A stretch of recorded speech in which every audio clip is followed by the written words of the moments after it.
En esta oportunidad vamos a hablar de un tema sumamente interesante, cuál es si la ley de defensa del consumidor y el Código Civil y Comercial pueden llegar a modificar a la ley de seguros. La doctrina tradicional, la jurisprudencia habitual, dice que en caso de conflicto entre una ley especial y una ley general, tendría preeminencia la ley especial. Evidentemente, se suele decir que la ley de seguros es una ley especial y que el Código Civil es una ley general. Más allá de eso, nosotros entendemos que válidamente una ley general, como es el Código Civil, puede modificar a una ley especial. ¿Y por qué sostenemos eso? Sencillo. En los fundamentos se establece que el Código Civil es el piso mínimo y el núcleo duro para la protección de los consumidores.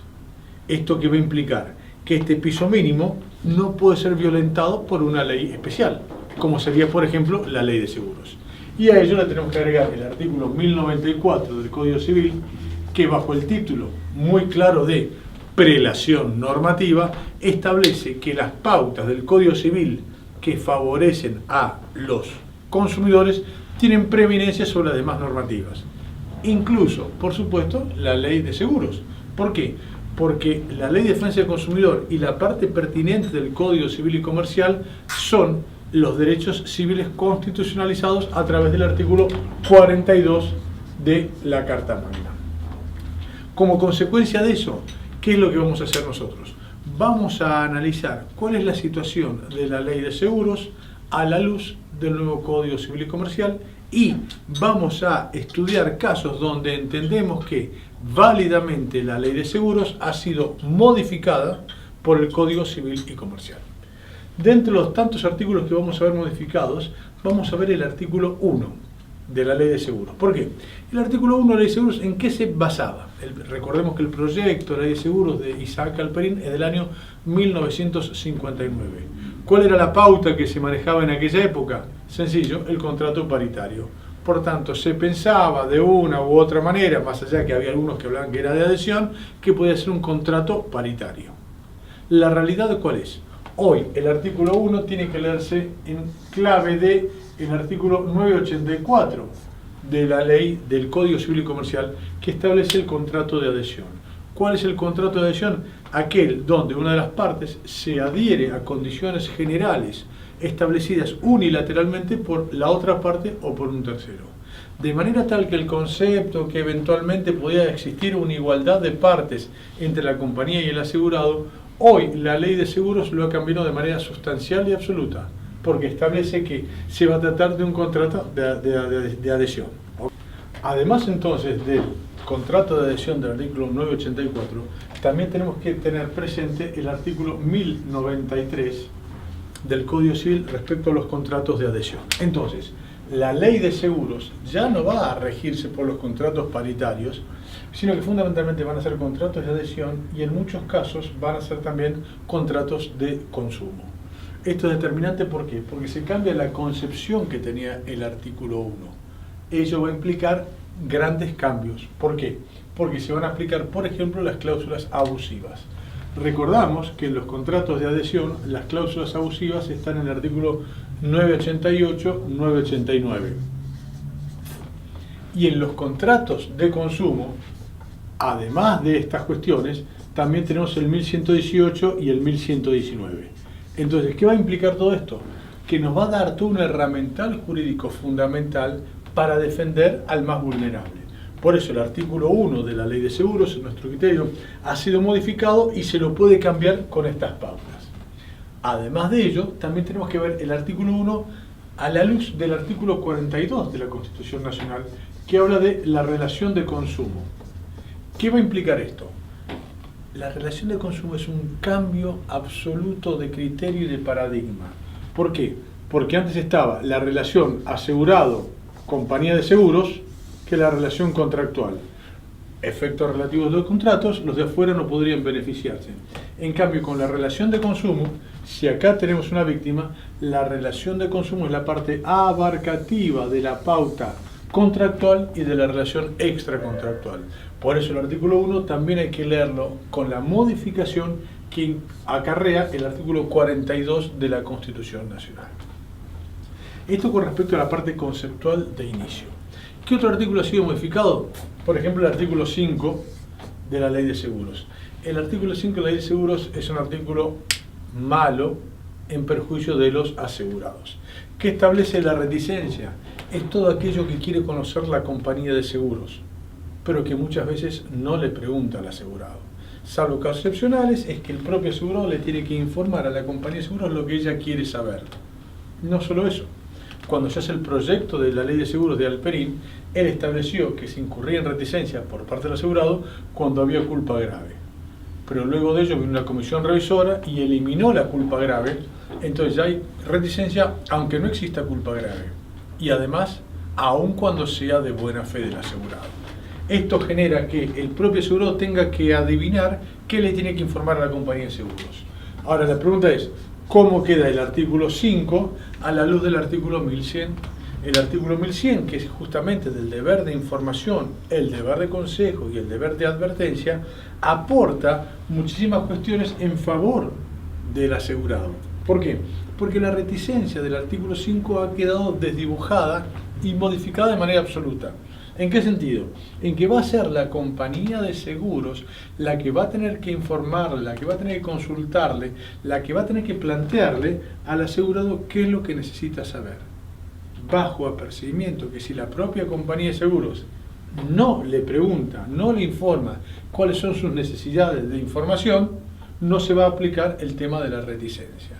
Y esto pasa mucho en los países desarrollados, España, por ejemplo, que establece que la reticencia es la falsa respuesta del asegurado al formulario que le presenta la compañía de seguros, agregando que si no hay un formulario o un cuestionario con las preguntas que la compañía de seguros le hace al asegurado, no va a existir reticencia por parte del asegurado. Fíjense qué manera inteligente e interesante de aplicar el deber de información. Si la compañía quiere saber algo, le presenta un formulario o un cuestionario. Si no lo presenta, sencillamente luego no va a poder alegar la reticencia de parte del asegurado. Otro artículo que ha variado de manera sustancial es el artículo 12. El artículo 12 de la Ley de Seguros es uno de los artículos más peligrosos que tiene la normativa de seguros. Es más, hasta se podría decir que se está legalizando la estafa. ¿Por qué? Porque el artículo 12 de la Ley de Seguros determina que la compañía de seguros puede de manera secreta y unilateral modificar las pautas acordadas con el asegurado. Lo único que tiene que hacer es ponerlo por escrito. ¿Qué significa esto concretamente? Si el asegurado, persona física o persona jurídica, le dice a la compañía de seguros quiero tal, tal y tal pauta, y la compañía de seguros le dice que sí, que va a aceptar eso, uno supone que dichas pautas van a venir en la póliza de seguros. La respuesta es quizás no. ¿Por qué? Porque el artículo 12 le permite a la compañía de seguros modificar todo lo acordado con el asegurado. Cuando Isaac Alperín hace el proyecto, dice, bueno, hay veces que por cuestiones de reaseguro, la compañía de seguros se ve obligada a modificar todo esto. ¿Pero qué decía Alperín? Si la compañía lo modifica, lo tiene que poner en la primera hoja y advertirle al asegurado, señor asegurado, modifique esto. Si usted no dice nada en 30 días, queda aceptado por usted. Pero esa famosa comisión revisora que yo les conté, que ha analizado la Ley de Seguros en la época de Alperín, ¿qué hizo? Eliminó la posibilidad, o la exigencia, mejor dicho, de informarle al asegurado que se había modificado algo. Entonces, hoy la normativa vigente determina que la compañía de seguros puede modificar lo que quiera y ni siquiera tiene obligación de advertirle al asegurado que lo ha cambiado. Alcanza con que le transcribe el artículo 12 en el frente de la póliza, que nadie lo entiende el artículo 12, y que lo ponga por escrito en la póliza. Pero son hojas y hojas y hojas la póliza. Entonces, si la compañía de seguros modifica algo y no le advierte al asegurado que lo ha cambiado, de vuelta, ¿cómo juega el artículo 12? A la luz del artículo 1100. Evidentemente, en nuestro criterio, eso ha sido modificado de manera sustancial y absoluta. Por tanto, el artículo 12 es la negación propiamente dicha del deber de información. De manera tal que si la compañía de seguros modifica algo sin advertirle al asegurado, en nuestro criterio, el artículo 12 ha quedado modificado. Entonces, el artículo 12 es otras normativas modificadas. Otro es el artículo 16 de la Ley de Seguros. el artículo 16 de la Ley de Seguros determina la posibilidad de establecer lo que se denomina la prórroga de jurisdicción. ¿Qué significa esto? Ya Alperín advertía sobre esto, que la prórroga de jurisdicción es una de las maneras que se tiene para perjudicar al asegurado para poder ejercer sus derechos. Volvamos a un ejemplo. Un asegurado que está en Jujuy, en Santiago del Estero o en Neuquén y que tiene un seguro con una compañía de seguros radicada en la ciudad de Buenos Aires. Si quiere hacer un reclamo va a tener que venir a la ciudad de Buenos Aires. Casi imposible que lo haga. Pero el artículo 16 permitía la prórroga de jurisdicción. ¿Qué decimos nosotros? Que con la nueva normativa esto ha sido modificado a través del artículo 1109. El artículo 1109 determina que aquellos contratos celebrados fuera del establecimiento del proveedor, la prórroga de jurisdicción es nula de nulidad absoluta. Y agrega que en el caso que se establezca en el contrato, sigue siendo nula. Pues bien, ¿qué pasa con los contratos de seguros? La inmensa mayoría de los contratos no se celebran en la compañía de seguros. O es en la oficina del productor, o es en la casa del propio asegurado, o es en su lugar de trabajo. De manera tal que se aplique el 1109, que establece que los contratos celebrados fuera del establecimiento comercial del proveedor, es decir, de la compañía de seguros, la prórroga de jurisdicción es nula de nulidad absoluta. Entonces, esto nos va a determinar que en estos casos concretos, realmente la prórroga de jurisdicción va a ser nula. Como pauta concreta de esto, entonces, el artículo 16 ha sido modificado de manera sustancial por el artículo 1109. Otro artículo que ha sido modificado es el 37 de agravación del riesgo, porque la agravación del riesgo implica todas aquellas cuestiones que han cambiado el análisis del riesgo que asumió la compañía de seguros durante la vigencia del código de la póliza. La pregunta es, ¿y cuáles son esas pautas que implican la agravación del riesgo? De vuelta acá viene la información del artículo 1100. Va a ser la compañía de seguro la que le va a tener que informar al asegurado cuáles son aquellas pautas que se van a considerar que implican una agravación del riesgo. Bajo apercibimiento que si no se le informa qué es la agravación del riesgo, este artículo 37 no se va a aplicar. De forma tal que esta sería otra norma que estaría modificada por el Código Civil y Comercial. Otro que tenemos es el artículo 47 de la Ley de Seguros. Ustedes recuerdan que el artículo 46 determina que la denuncia del siniestro hay que hacerla dentro de los 3 días. Y el artículo 47 ordena que si no se hace la denuncia en los 3 días, la compañía de seguros puede plantear su no responsabilidad por el siniestro. Ahora, la pregunta ¿es válido? ¿Es lógico? ¿Es razonable? Entonces acá venimos con ciertas pautas que tenemos que analizar. Ya el artículo 332 habla de la proporcionalidad de las cuestiones que tienen que tener las prestaciones entre la compañía de seguros o el proveedor y el consumidor. Y después tenemos el artículo 988 que habla de la desnaturalización de las prestaciones y de la restricción de los derechos del consumidor y de la ampliación de los derechos del proveedor. La pregunta es, ¿suena lógico que porque se haya retrasado en la denuncia del siniestro el asegurado pierda todos sus derechos? Nosotros en otra oportunidad habíamos dicho que habíamos inventado algunos nuevos principios del derecho y uno es que no hay desobligación sin causa. Pues bien, ese principio que se basa en el artículo 42 de la Constitución Nacional se aplica justamente a este caso. ¿Por qué? Porque si nosotros decimos que no hay desobligación sin causa, nuestra pregunta va a ser, señor, si el asegurado hace la denuncia tardía del siniestro, ¿puede la compañía desobligarse? La respuesta va a ser siempre y cuando exista un perjuicio sustancial. Si la compañía de seguros no tiene un perjuicio sustancial por la denuncia tardía del asegurado, por aplicación del artículo 42 y del nuevo principio que no hay desobligación sin causa, la compañía de seguros va a tener que pagar el siniestro. Recordamos lo que dice la ley española al respecto. En España hay 7 días para hacer la denuncia. Si el asegurado en vez de hacerlo el día 7, lo hace el día 10.000, la Ley de Seguros de España determina que la compañía de seguros deberá pagar el siniestro como si la denuncia hubiera sido hecha en tiempo oportuno.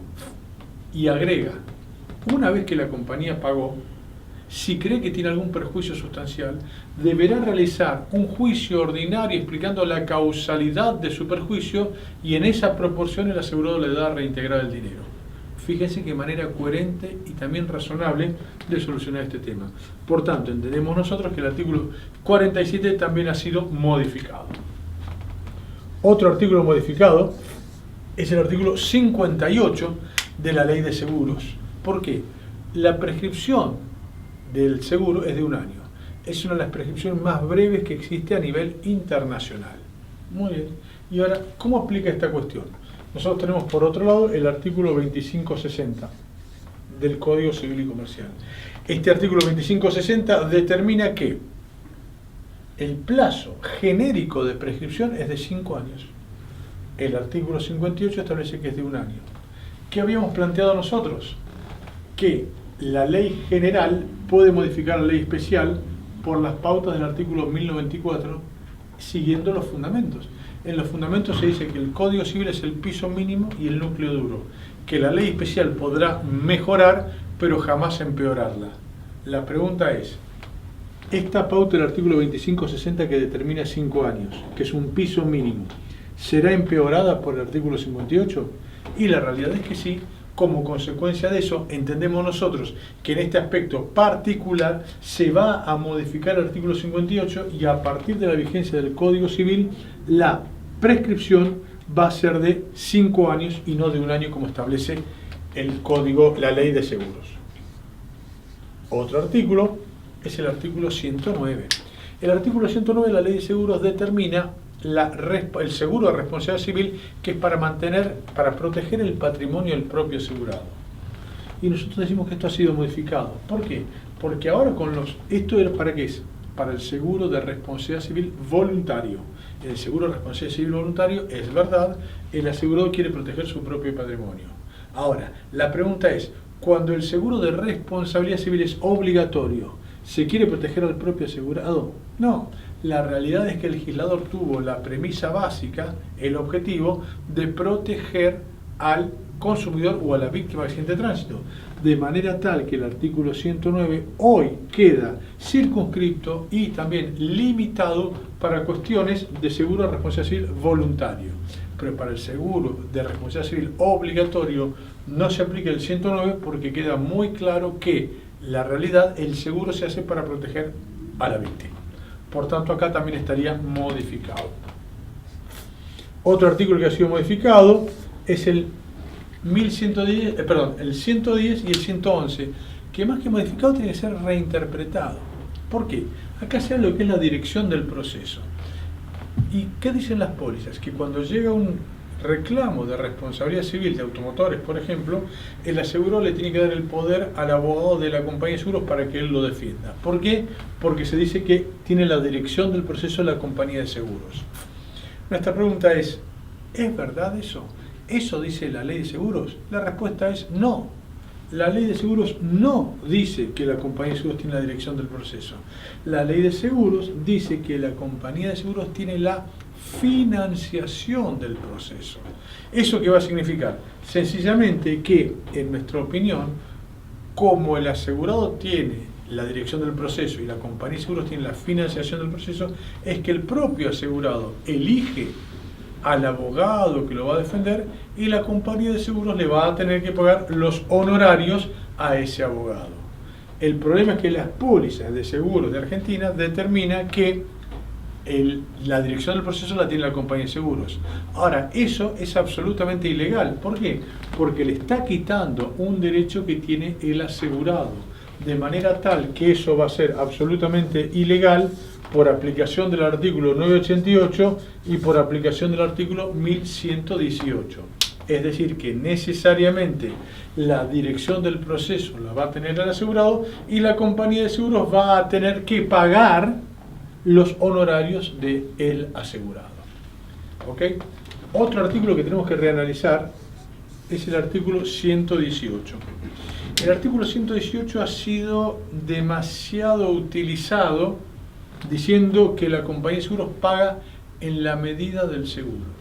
Y este tema de la medida del seguro ha sido utilizado como una bandera para aplicar todo como si las pautas del contrato de la póliza fueran la verdad revelada. Y la verdad es que no es así, porque el artículo 118 tiene que estar en consonancia con todas las pautas que determinan el Código Civil. Por ejemplo, la cuestión se establece en suma asegurada, en el tema de intereses, hay distintas cuestiones que son muy importantes. Ahora, por ejemplo, tenemos el fallo Flores de la Corte Suprema, que realmente lo hemos criticado muchísimo. El fallo Flores hace hincapié en el artículo 118, hablando de la medida del seguro, y le da la razón a la compañía de seguros. Es más, el artículo 118 es el moderno ropaje del artículo 1197.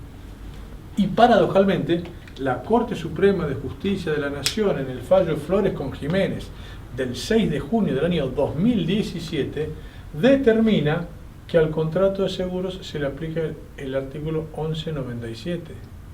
Hemos retrocedido 300 años. Esto no tiene el menor sentido.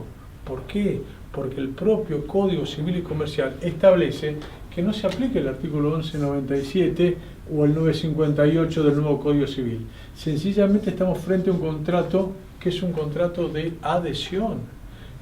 La parte interesante del fallo Flores es que es muy malo en nuestro criterio, pero sí hay algo positivo para resaltar.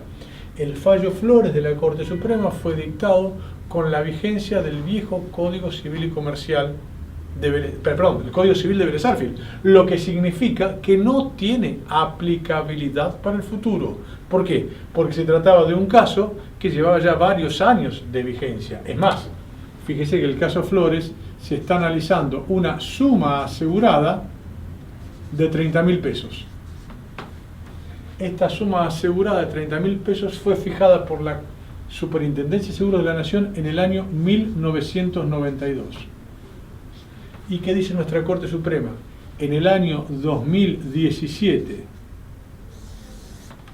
un cuarto de siglo después, la suma asegurada sigue siendo vigente y se mantiene inalterable.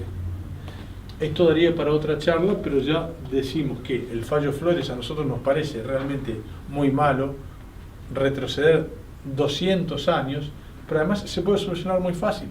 ¿Todo esto en qué se basa? En la vieja ley de Cavallo y leyes posteriores que establecían el 1 a 1.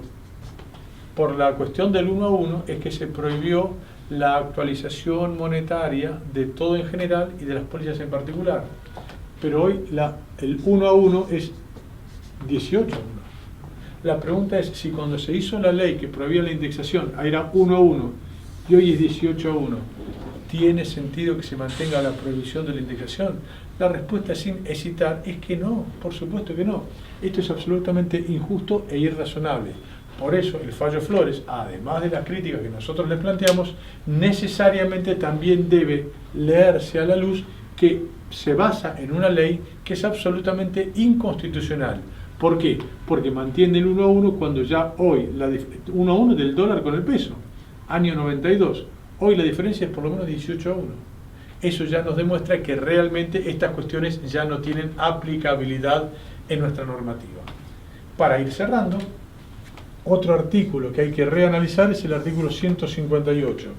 El artículo 158 establece cuáles son las normativas que no se pueden modificar en perjuicio del asegurado. En nuestro criterio, el artículo 158 ahora debe reinterpretarse de forma tal que toda la ley de seguros es el piso mínimo y núcleo duro en favor del asegurado, de manera tal que los derechos que tenemos hoy establecidos, esto a la luz del 1094, ¿no es cierto? Entonces, hoy todos los derechos que tenemos en la ley de seguros es el piso para proteger al asegurado, de forma tal que bajo ningún punto de vista una póliza de seguros me puede quitar ninguno de los derechos que tenga el artículo 158. La póliza podrá mejorarlos, pero jamás empeorarlos. Como consecuencia de esto, y cerrando ya esta disertación, podemos señalar que el artículo 158 se va a aplicar como que son inmodificables todas las normas que existen en la ley de seguros, salvo aquellas que se modifiquen para beneficiar al asegurado. Como síntesis de todas estas cuestiones, por un lado, resaltamos que una ley general como es el Código Civil puede modificar a una ley especial como es la Ley de Seguros. Y segundo, determinamos que con todas estas pautas que se están aplicando se va a lograr lo que pretende el artículo 42 de la Constitución Nacional, que es la protección del consumidor. Hoy, con el nuevo Código Civil y Comercial, aplicándolo correcta y razonablemente, podemos lograr tener muchas más herramientas para proteger a los más débiles y a los más vulnerables, como son los asegurados y las víctimas de accidentes de tránsito.